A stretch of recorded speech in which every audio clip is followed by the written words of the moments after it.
All right. So Yeah. your mother asked you to marry him. Yes. So actually, you were married to him and his mother. That's true. That's in true. a manner of speaking. Yeah. Yes, indeed. My But mother really loved her. You know. Yes, she did, and I loved her. Yeah, she was a funny woman, a good sense of humor. You would love my mother. She was English, and that sort of Yes, humor. I hear. Debbie. And Debbie's always, a lot like her. Oh God, she is. And can be as hard-headed as my mother was. Uh-huh. You know, my father was German descent and French, and he would say certain things, and Mom would be very kind, but held him down with her thumb. You know, in her own way, she got her way. Being a timid English woman and a boisterous German father, they really got along beautifully.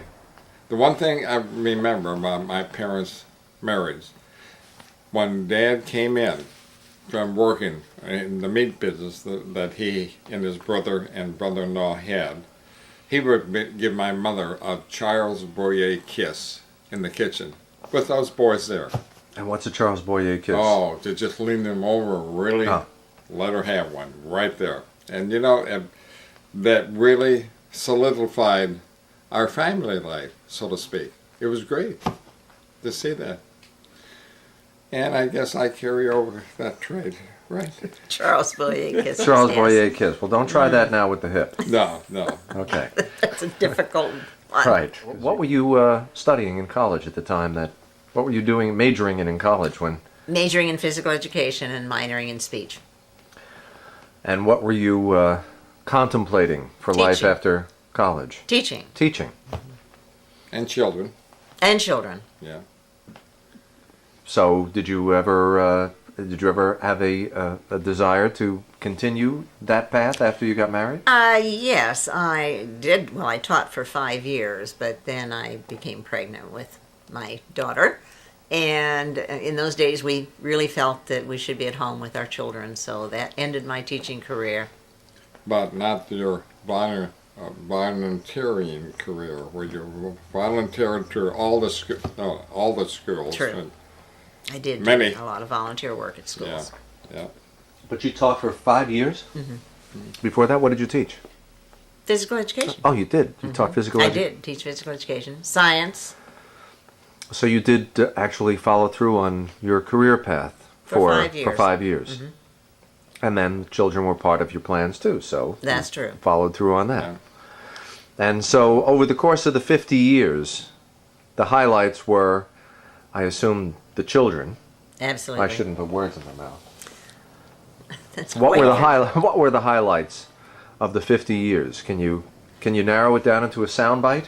Well, I think our main goal was Arnold's desire to be a veterinarian and have a nice family, and we accomplished both. And being business by ourselves. And we did all of those. Right. But didn't stop with Deborah. We had 3 boys. Okay. So Debbie was born in January of 1957, and when I went back for my 3 months checkup, I was 2 months pregnant. So consequently, David was born in December of 1957. I was pregnant for about 18 months. Just about. You mean with hardly a break? With hardly a break. That's right.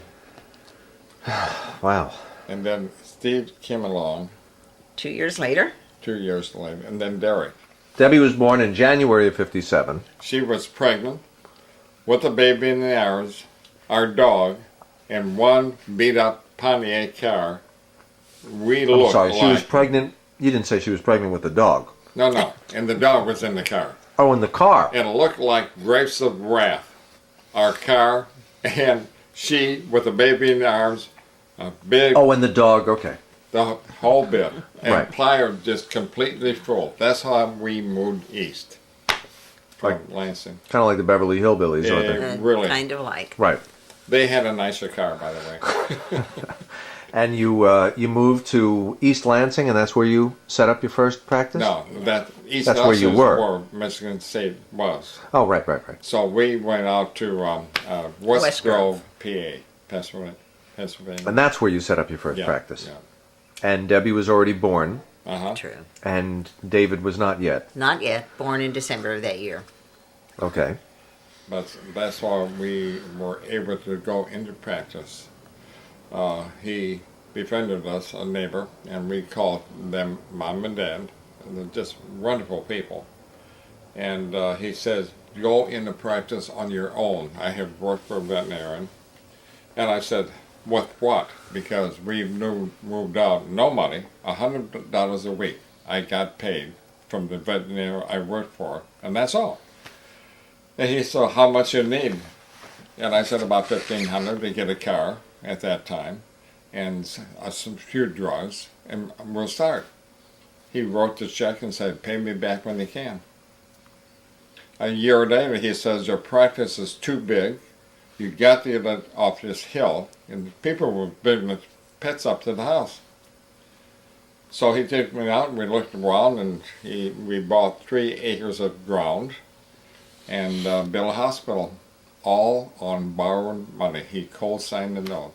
That's how much faith he had in both of us.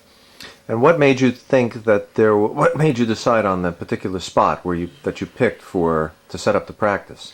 We just rode around in the car, and the human hospital was being built about 100 yards away, and I decided that would be a good spot.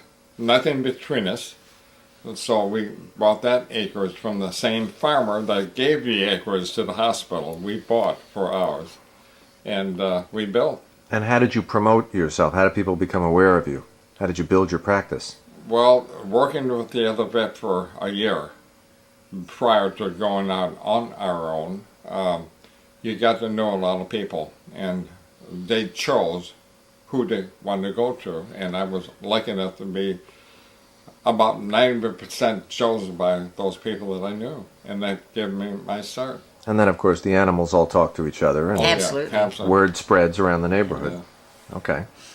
New hospital in 1959, and Steve was born September of that year, 59. So now we have 3 children. Right.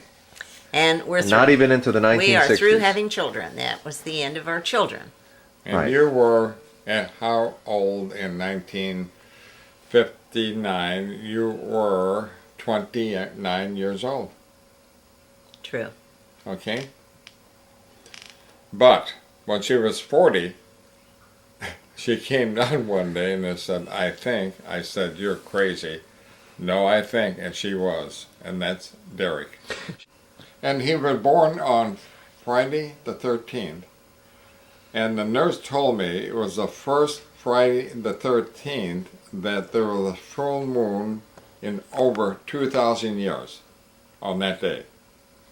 So I rushed into the room and tried to find 3 6s somewhere on the body. But he was boys, and it was great. He was just a great kid. And, of course, you're glad that you had that little glitch. Absolutely. Yeah, he was good. A lot of fun. And the kids, all the rest of the children really loved the boy, and still do. It's kind of like having a new pet. Yes. Kind of like, yes.